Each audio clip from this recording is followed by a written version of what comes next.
তাইর হাসিটা দেখে ভাবলাম সাউন্ডটা এরকমই বেরিব।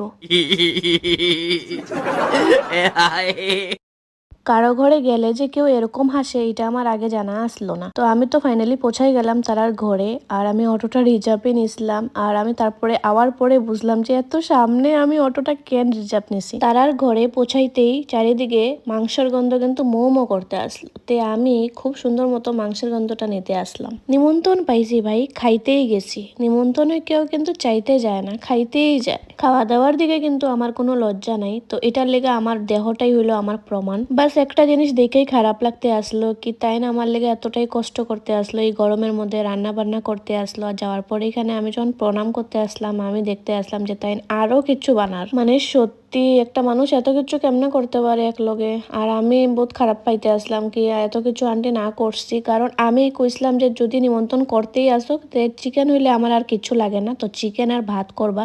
কিন্তু আন্টি কিন্তু মানার দিকে আসলো না। আমার ছেলে এই তো এখানে চুল টুল আসরানি শুরু হয়ে গেছে তার। আর হে কিন্তু মনে মনে এটা খুঁজা নিতে আসলো যে কি জিনিস তারার ঘরে নষ্ট করা যায়। এমনিতে তো কিছু ধরাধরি করছে না, কিন্তু এখানে মিনি মিনি কইরা খুঁজাইতে আসলো, মানে যার ঘরেই যায় ভাবে হেরার ঘরেই বিড়াল আছে। এই ফটো ফ্রেমটা তাই তোমরা দেখাইতে আসলো, দেখানো হিরো হিরোইন রে। আর আমি এখানে যাওয়ার পরেই চুলটা খুললা দিছি, কারণ আমি স্নান করার পরেই তারপরে বাইরে গেছিলাম আর চুলটা পুরো ভিজা আসলো আমার। তোমরা লগেও কি এরকম হয় নাকি স্নান করার পরে আরো বেশি গরম লাগে? আমার তো মনে হইতেছে স্নান যে আমি কইরাইছি আমার আরো বেশি গরম লাগতে আসলো। তে চুলটা ছাইরা বইছি যাতে চুলটা শুকায় যায়। আর এদিকে তো আমার ছেলে শয়তানি কন্টিনিউ রাখছে যতক্ষণ থাকবে।